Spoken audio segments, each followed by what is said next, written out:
Saudara, BPS mencatat jumlah pengangguran pada Mei 2026 menurun jika dibandingkan Februari 2026.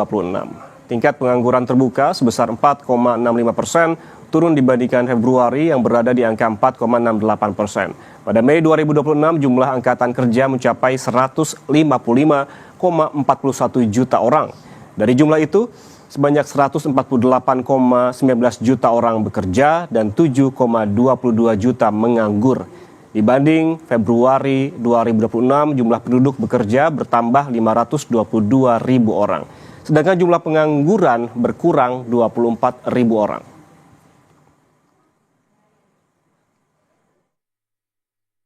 Kemudian dari angkatan kerja tersebut, sebanyak 148,19 juta orang diantaranya bekerja.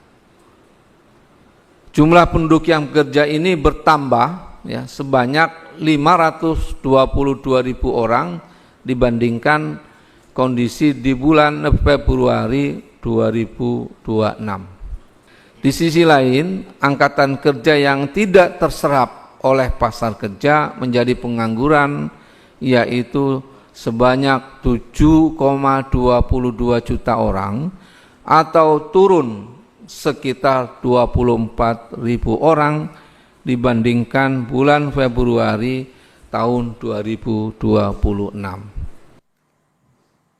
Ya, Saudara, BPS mencatat angka pengangguran turun per Mei 2026. Meski demikian, akhir-akhir ini angka pemutusan hubungan kerja justru meningkat. Apakah saat ini Indonesia tengah mengalami fenomena jobless growth? Kita bahas bersama Zikri Firmansyah Hakam, ekonom sekaligus dosen Sekolah Bisnis dan Manajemen dari ITB. Selamat pagi, Mas Zikri. Selamat pagi, Mas. Sehat ya?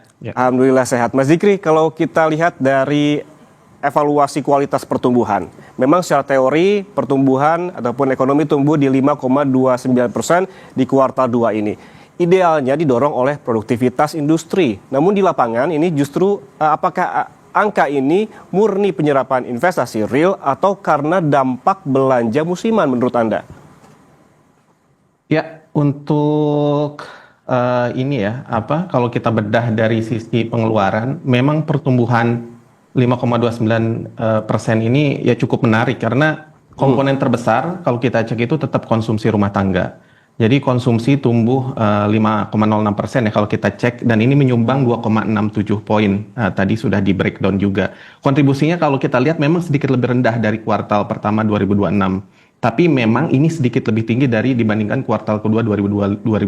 Jadi kalau masalah musiman, kita kan selalu membandingkan pertumbuhan ekonomi itu year on year ya. Jadi memang musiman itu sudah terbaca juga. Jadi kalau saya cek memang konsumsi itu masih jadi mesin utama, tapi memang kita nggak lagi mengalami akselerasi yang luar biasa juga. Nah kalau tadi dimention tentang investasi atau PMTB gitu ya, itu tumbuh 6,87%, dan menariknya ini justru yang sekarang lumayan ekspansif, jadi 2,06 poin.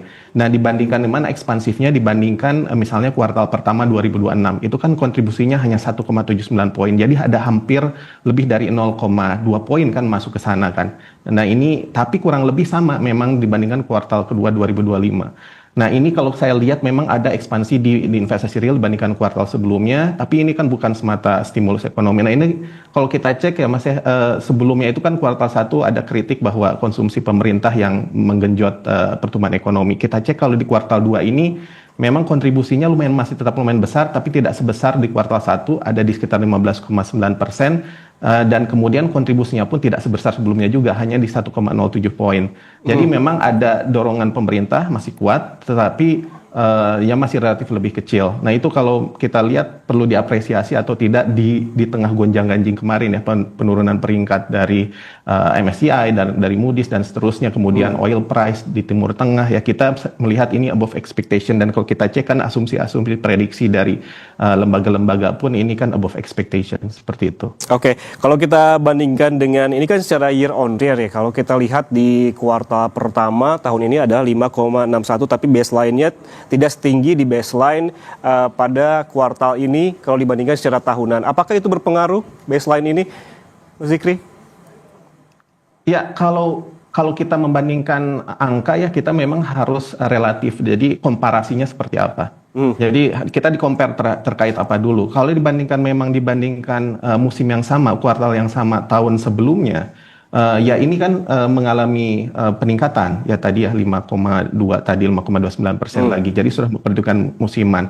Jadi memang kita harus fair juga ini relatif terhadap apa. Kalau misalnya kita bandingkan terhadap kuartal 1 memang musimnya kan berbeda ya. Kalau kita lihat kuartal 1 itu lebih didominasi oleh misalnya Ramadan dan kemudian yang kemarin itu tapi kalau yang sekarang itu kan misalnya gaji ke-13 itu banyak gitu ya. Musim-musimannya itu berbeda, tetapi sudah dipertimbangkan itu musimannya tadi. Oke, kita bergeser ke data yang lain yang dirilis di hari yang sama oleh BPS juga terkait dengan angka pengangguran. Tapi kita geser ke anomali jobless growth-nya. Mas Jikri, ada perekonomian yang tercatat tumbuh di atas 5%, namun angka PHK bertambah.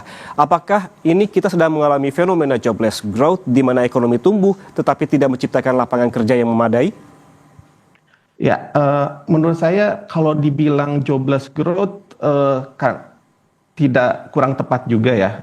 Saya lebih prefer ini adalah low quality job growth gitu ya. Kenapa? Karena pertumbuhan ekonomi ini tidak serta-merta mengakibatkan penyerapan tenaga kerja yang berkualitas. Karena kalau lihat kita statistik kan yang dikeluarkan oleh BPS juga Februari sampai Mei tambahan orang bekerja itu kan bahkan ada 522.000. Jadi ada penyerapan tenaga kerja. Nah, dari ini kan, tapi yang terserapnya itu kemana? Terserapnya itu ke sisi formal yang berkualitas, gajinya lumayan tinggi dan memberikan pengamanan keselamatan kerja dan seterusnya, atau justru ke informal. Nah, kalau kita lihat dari sisi teori juga memang ada berbeda, Mas.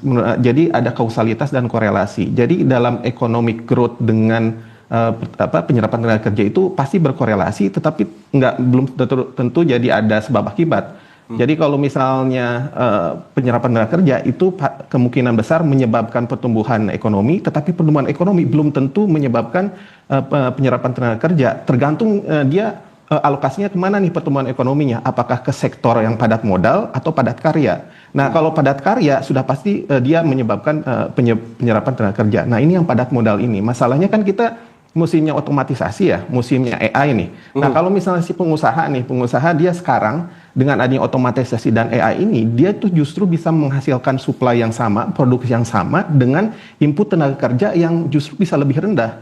Nah itu kalau makanya kita lihat itu kan jadi ada trade off nih. Nah ini harus bijak juga nih pemerintah. Pemerintah ini mau alokasiin di sektor yang mana nih di tengah AI boom dan otomatisasi ini. Jadi kalau misalnya ingin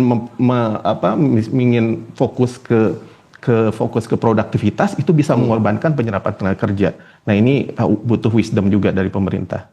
Jadi artinya kalau saya bisa simpulkan adalah soal degradasi kualitas pekerjaan begitu ya, karena ada informalisasi di sini. Lonjakan jumlah pekerja informal ini kan sering diklaim sebagai bentuk ketahanan masyarakat, Mas Zikri. Namun dari kacamata akademisi, bukankah dominasi sektor informal ini justru sinyal pemburukan kualitas lapangan kerja?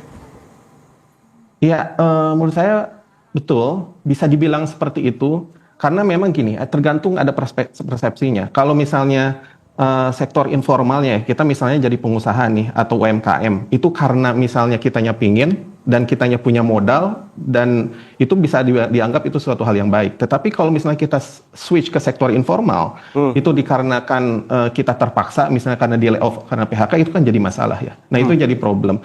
Nah, memang kita kan dikenal ekonomi kita itu karena UMKM tadi ya, karena memang adaptif dan resilience. Tapi kalau misalnya kita kehilangan tadi ya pekerjaan formal tadi kan orang langsung switch bekerja, jadi bisa jadi dagang, pengemudi ojek online kan itu jadi masalah karena terpaksa tadi. Jadi informal itu karena terpaksa. Nah kalau karena peluang tadi modal kan jadi nggak masalah gitu. Informalitas itu penting, memang jadi bantalan ekonomi kalau misalnya ada guncangan. Tapi kita tahu yang bisa membuat orang itu hidup dengan layak, pendapatannya itu sustain, itu adalah sektor formal. Jadi memang kita bukan berarti pemerintah itu harus menghilangkan sektor informal, ya, tetapi harus sektor informal itu bikin naik kelas. Naik kelasnya itu apa? Misalnya akses modal, pelatihan, dan kemudian stimulus, dan kemudian jaminan-jaminan kesehatan tenaga kerja itu harus untuk sektor informal ini. Baik, berarti formalitas itu masih penting begitu ya sebagai bantalan saat adanya goncangan ekonomi. Namun kalau kita geser lagi, Mas Zikri, ini kan secara makro indikator kita ini terlihat solid ya. Bagaimana kemudian di tingkat mikro, data apa yang menggambarkan bahwa daya beli masyarakat baik-baik saja? Ya, ini sebenarnya baru dikeluarkan oleh BPS juga. Ini terkait dengan inflasi dan saya cukup surprise juga di tengah gempuran oil price yang masih naik turun, sempat naik di atas $100 per barel juga ya. Ini inflasi kita masih terjaga nih Juli kemarin bahkan di bawah 3%. Lebih tepatnya di Juli itu kan 2,88%. Ini di bawah 3%. Secara bulanan bahkan kita lihat itu deflasi itu kan 0,14% dibandingkan sama Juni ya. Ini kan sebenarnya bisa ini acceptable dan ini reasonable karena apa? Karena oil price itu kan tidak setinggi di kuartal 1 ya, di akhir kuartal 1 sehingga menyebabkan harga pangan itu kan jadi turun dan ini menjaga daya beli masyarakat khususnya apa kelompok menengah yang menengah ke bawah ya pengeluarannya untuk kebutuhan sehari-hari. Tapi ini harus hati-hati juga sih inflasi ini kan nggak serta-merta ekuivalen dengan daya beli, ada indikator yang lain juga. Makanya kita harus cek juga misalnya konsumsi rumah tangga itu kan positif tumbuh ya. Transaksi digital itu meningkat. Dan kalau kita cek itu di kuartal 2 terutama di akhir-akhir penjualan kendaraan membaik justru. Saya sih optimis ya, terutama kita lihat IHSG ke depannya dari trennya dan kemudian dari technical fundamentalnya ini bisa jadi baik. Dan kalau kita cek dari data penerimaan PPN itu kan cukup kuat juga ini naik. Jadi masyarakat itu masih melakukan konsumsi gitu ya. Nah, tapi harus hati-hati juga kalau misalnya kita cek di indeks keyakinan konsumen itu di April itu 123, itu di Juni itu kan 117. Artinya apa? Ya ada penurunan. Saya sih melihatnya penurunannya ini lebih kepada masyarakat menengah ke bawah. Kalau kita cek di data kan di kisaran yang pendapatannya 4 sampai 5 juta per bulan tuh. Nah, ini pertumbuhan ekonomi harus dicek ini dia berpengaruh kemana dan siapa yang tertekan bahkan ketika pertumbuhan ekonomi meningkat. Ya. Baik, berarti bisa digarisbawahi bahwa inflasi juga kita mesti lihat begitu, namun selalu hati-hati karena memang tidak selalu ekuivalen dengan daya beli masyarakat juga. Terima kasih Zikri Firmansyah Hakam, ekonom sekaligus dosen SBM ITB atas penjelasannya bersama kami di Kompas Bisnis, Mas. Sehat selalu. Ya, sehat selalu Mas. Yuk, mari. Saudara, jangan kemana-mana karena Sapa Indonesia Pagi akan kembali untuk Anda selesai jeda dengan informasi musim kemarau panjang membuat sungai di Blora, Jawa Tengah mengering. Tanah di dasar sungai terlihat retak-retak dan mengeras.